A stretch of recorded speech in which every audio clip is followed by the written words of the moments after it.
এই জন্য বলতে হয় অভিনয়ের জন্য নারী সেরা রে। সাম্প্রতিক আপনারা দেখেছেন যে আপন মা তার মেয়েকে হত্যা করে রোকিয়া এই প্রেমকে আরো সুদূর প্রসারী করার জন্য মেয়েকে হত্যা করে মসজিদের ছাদের উপরে রেখে আসছে। নাউজুবিল্লাহ বলবেন না।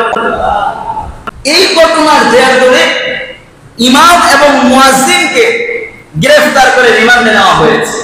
আচ্ছা, আপনারা একটু বুঝে শুনে বলবেন, ইমাম এবং মুয়াজ্জিন যদি এই মেয়েকে হত্যা করত, বলুন তো তারা কি মসজিদের মধ্যে রাত্রিবেলা ঘুমাইতো?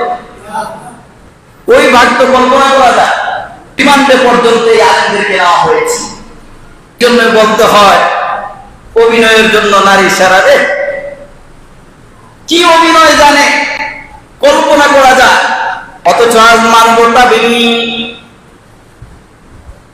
সাহাবায়ে কেরাম রাদিয়াল্লাহু তাআলা আনহুম আজমাইনদের মধ্যে মানবতা কেমন ছিল? হযরতে আবু জাহাম রাদিয়াল্লাহু তাআলা আনহু ইয়ারমুকের যুদ্ধে তার চাচাতো ভাইয়ের তালাশে বের হয়ে গেলেন। বলে, আমার চাচাতো ভাই যুদ্ধের ময়দানে গিয়েছে,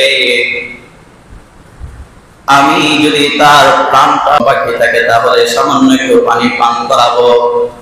এই তালাশে বের হয়ে গেলেন। আবু জাহাম রাদিয়াল্লাহু তাআলা আনহু তালাশ করতে করতে তার ভাইকে পেয়ে ফেললেন। পানির পিপাসায় কাতর ভাইয়ের সামনে পানি নিয়ে দাঁড়ায় গেল। ভাইকে ডাক দিয়ে বলতে লাগলো, ভাই সারাদিন যুদ্ধ করেছেন, পিপাসায় কাতর, এই যে আপনার সামনে পানি দেওয়া হলো, পানিটা একটু পান করুন। ভাই পানি নিয়েছে মুখের সামনে, পান করবে এমন সময় আরেকজন সাহাবী পাশের থেকে ডাক দিয়ে বলে, ভাই পিপাসায় আমি কাতর হয়ে গেছি, আমাকে একটু পানি দাও। বলে আবু জাহাম রাদিয়াল্লাহু তাআলা চাচাতো ভাই নিজে পিপাসায় পাতর, নিজে এই পানিটাকে পান না করিয়া তার অপর ভাইয়ের কাছে ন্যস্ত করলো। বললো, ভাই এই পানিটা আপনি পান করুন, আপনি বেঁচে যান। দ্বিতীয় সাহাবীর কাছে যখন ন্যস্ত করলো, তিনি যখন মুখের সামনে নিল পান করলো,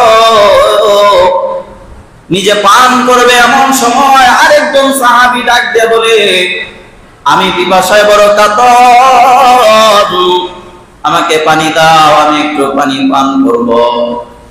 এমন সময় তৃতীয় সাহাবীর কাছে যখন পানি নিয়েছে পান করবে, গিয়ে দেখে তার চাচাতো ভাই দুনিয়ার জমিনের মধ্যে নাই। দ্বিতীয় সাহাবীর কাছে গিয়ে দেখে সেও দুনিয়াতে নাই। তৃতীয় সাহাবীর কাছে গিয়েছে, দেখে তিনিও দুনিয়াতে নাই। সামান্য পানির জন্য একে একে তিনজন দুনিয়া থেকে শেষ হয়ে গেল।